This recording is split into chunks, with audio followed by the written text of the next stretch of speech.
it's my kitchen. Benvinza a mia cucina. What am I doing today?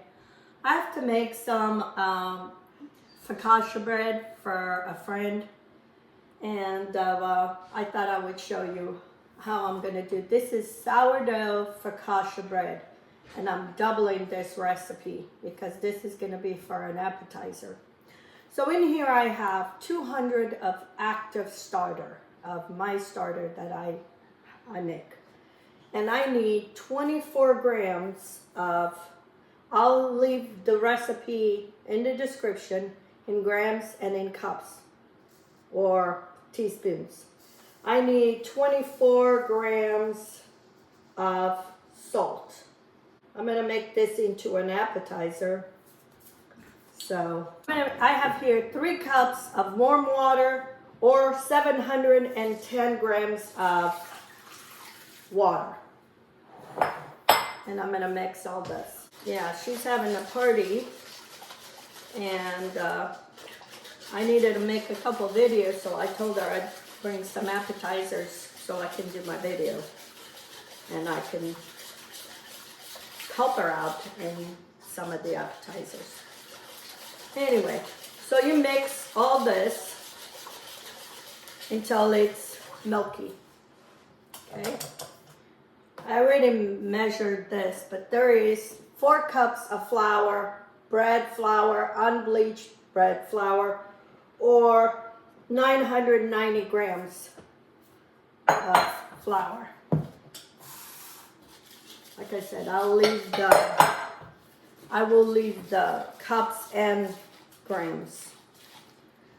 This is a different dough than my bread.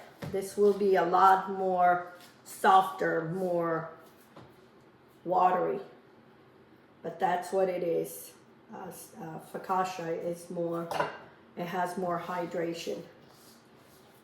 Okay, and I'm gonna mix all this, and then I'm gonna let this rise, and then I'm gonna put this in the refrigerator. Her party's in 2 days. I'm gonna leave this there, and then I'll bake it when it's time for it. And I'll show you the other ingredients when it comes, but you'll need olive oil and whatever flavor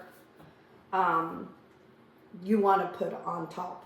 I'm gonna make this, I think I'm gonna do this with rosemary, some Parmesan cheese, and then maybe make some with some red onion. I don't know yet, but I will leave the whole recipe under the description.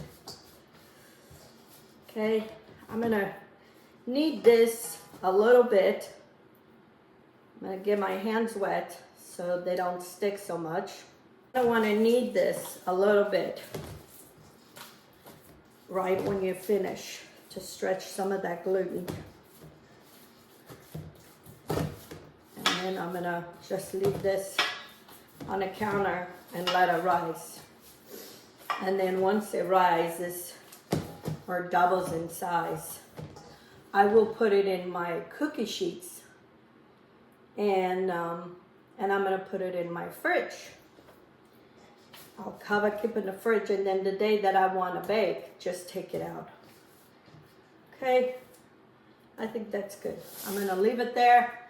Maybe in another 30 minutes, I'm gonna give another hand to kind of just stretch a little bit that gluten, and I'll show you. Okay, I'm gonna put it in this bowl. I'm gonna put some olive oil on the whole bowl, so the dough, and then since I did all my stretch and folds, I only do 1 set for this.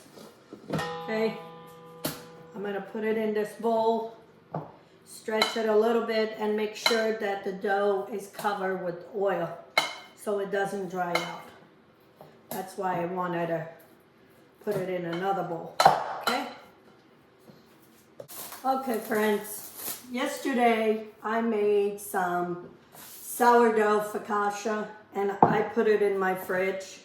And today I'm going to shape it to put it in my cookie sheets so I can bake it tomorrow. It's going back to the fridge. I didn't rise all the way, and instead of me leaving out and then overflowing through the night, I just left it, put it in a fridge, and it's gonna do the fermenting in the fridge. So anyway, so today I want to shape it, and then I'm gonna put it in here and this cookie sheets and put it in the fridge. Tomorrow I just bake it. So it's very cold. Usually it's not this cold if you would leave it out and it would rise the right way. But because it didn't, I'm just gonna kind of shape it in a triangle and leave it. And then tomorrow I take it out, and I'm gonna have to leave it out to kind of proof. But this is a way for me to control, so I know when I want to bake stuff. This way I know I bake it when I want it, not when the dough wants it, okay? So, I'm just gonna shape it a little bit to about the size of the cookie sheet, and then we go from there, okay? Put it in here. I can shape it like this.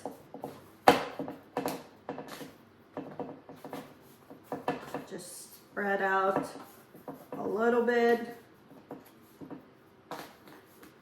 Okay. And I'm trying to make it more evenly. This is how you can make stuff ahead, and then you know when you want to bake it. That's what's so good with sourdough, is you can control that. Okay, back in the fridge.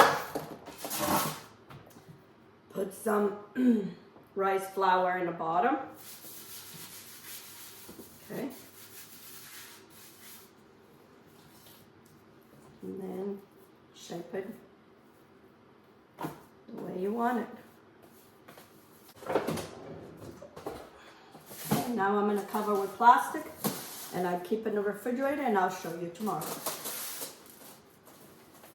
Here's my cookie sheets ready for the refrigerator. I'll show you tomorrow what I do. Okay friends, today is the day I'm going to bake my focaccia bread for my friend. I took it out of the refrigerator right now, and now I'm going to transfer to a different cookie sheet that I put with olive oil on the bottom.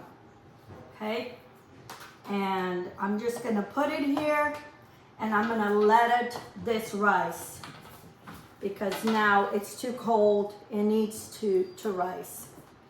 So I'm just going to put it in my oven on proof, and then we'll go from there.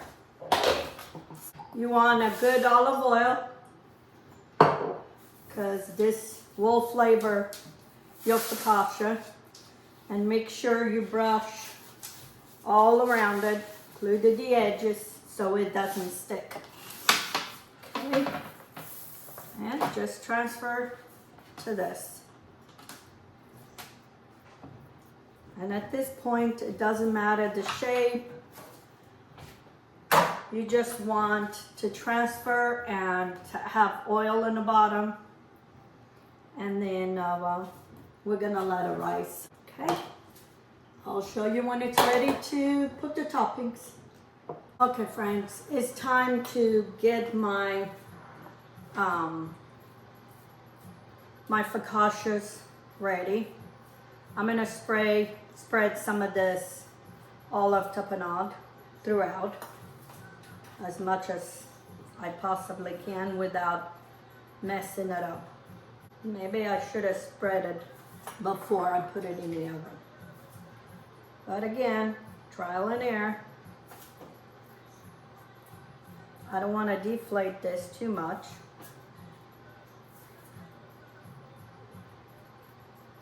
Okay, I'm going to put some of my fingers in it to make the dimples. Okay. And then now I'm gonna drizzle olive oil, and once my oven is ready, I'm gonna bake this. Drizzle.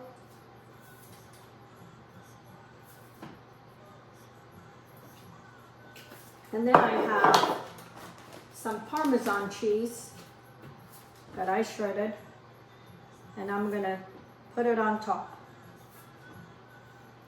Not covering the whole thing, but just, and again, you do this as you like. This one I'm just gonna put a variety of stuff. I have sweet peppers, and I'm just gonna spread them out. Okay, I have red onion that I keep it in vinegar. So I figure instead of the red onion, the one with vinegar would give a little acidity, and it wouldn't burn as much as if it was a regular onion when you put it in the oven. Okay, let's spread all these peppers everywhere. You're making a painting. And then I have some Kalamata olives that I'm gonna just put here and there.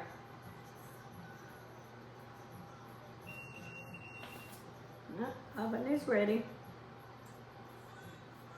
Like I said, at this point you're just making a paint. I'm going to put some shredded cheese. This is Parmesan cheese. And I also have, this is Portuguese cheese.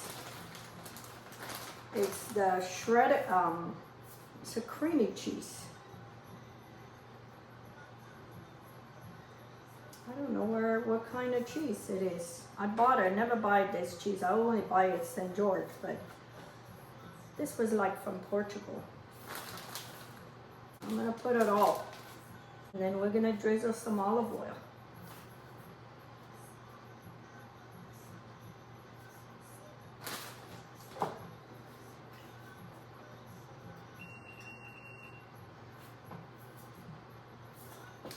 We need some dry basil to sprinkle. This is some dry basil.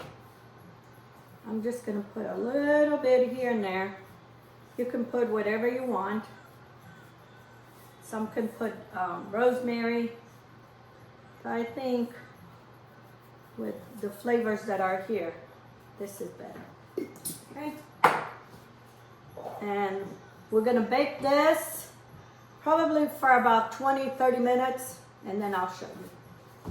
Friends, my focaccia is done, and I cut into small pieces. I thought it was recording, it didn't. This is the one with the bell peppers and the onion. Look at this. Delicious. And then this is the one with the olives. The olives tapenade. See?